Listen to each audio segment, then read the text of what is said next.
आसंता September मास 17 तारीख में माननीय यशस्वी प्रधानमंत्री नरेंद्र मोदी जी जन्म उत्सव अछि एवं से जन्म उत्सव रे जन्मदिन रे आम सरकार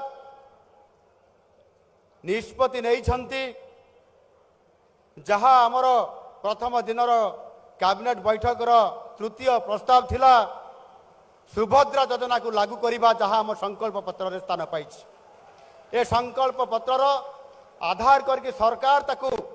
आज निष्पत्ति नहीं सारी कैबिनेट रे एवं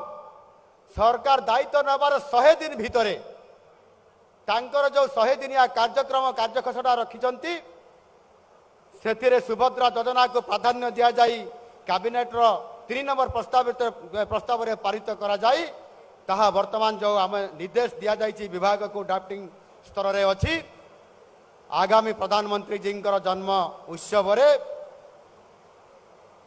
प्रत्येक महिला को 50,000 टंकार भाउचर जगै दिया से दिन ये कार्यक्रम को लॉन्चिंग करा राज्य सरकार ये प्रथम गुरुत्वपूर्ण निष्पत्ति यह आपण संभव कारण आज